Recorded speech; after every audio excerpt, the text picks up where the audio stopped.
BDR স্বজনদের শাহবাগ অবরোধ, যান চলাচল বন্ধ।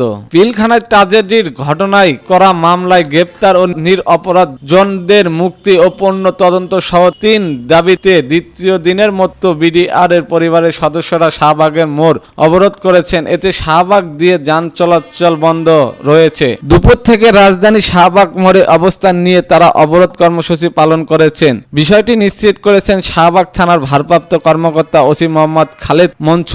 বলেন, বিডিআর বিদ্রোহের পর যারা চাকরিচ্যুত হয়েছে ও চাকরিচ্যুতের সদস্যদের পরিবারের লোকজন দ্বিতীয় দিনের মতো এই আন্দোলন করছেন। দুপুর 2:30টায় থেকে তারা শাহবাগ মোড় অবরোধ করে রেখেছেন। এখানে সম্পূর্ণ যান চলাচল বন্ধ রয়েছে। এর আগে পিলখানায় বিডিআর বিদ্রোহের ঘটনায় বিডিআর এর নিরাপত্তা ও জওয়ানদের মুক্তির দাবিতে সাড়া দিয়ে কেন্দ্রীয় শহীদ মিনারের বুধবার সকাল থেকে নানা প্রান্ত থেকে মানুষ এসে জড়ো হন। এরপর বেলা 12:30টার পর তারা শহীদ মিনার থেকে যমুনার উদ্দেশ্যে পদযাত্রা শুরু করেন। শাহবাগ পর্যন্ত এলে তাদেরকে বাধা দেওয়া হয় পুলিশ।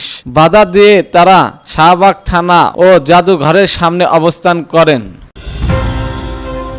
এদিকে জানবেন, ক্রস ফায়ারে 2276 নেতাকর্মীর হত্যার অভিযোগে বিএনপির প্রধান আসামি হাসিনা। বিএনপি ও সহযোগী সংগঠনের 2276 নেতাকর্মীকে ক্রস ফায়ারে হত্যার অভিযোগে আন্তর্জাতিক অপরাধ ট্রাইব্যুনালে অভিযোগ দাখিল করা হয়েছে। সকালে চিফ প্রসিকিউটরের কাছে বিএনপির মানব সম্পদ ও তথ্য এবং গুম বিষয়ক সমন্বয়ক সালাউদ্দিন খান ও আইনজীবী সহ 3 সদস্যের একটি টিম অভিযোগ করেন। পরে মোহাম্মদ সালাউদ্দিন সাংবাদিকদের বলেন, বিএনপির সাবেক সাংগঠনিক সম্পাদক এম ইলিয়াস আলী সহ 2008 সাল থেকে 2024 সালের 5 আগস্ট পর্যন্ত বিএনপি ও তার সহযোগী সংগঠনের 2276 জনকে ক্রস ফায়ারে হত্যা ও 153 জনকে গুমের অভিযোগ দায়ের করেছেন বিএনপির। এতে ক্ষমতাচ্যুত প্রধানমন্ত্রী শেখ হাসিনা প্রধান এবং অজ্ঞাত পরিচয়ে আরো প্রায় 1.5 ব্যক্তিকে আসামি করা হয়েছে। অভিযোগে বলা হয়, বিএনপির মতো বড় একটি রাজনৈতিক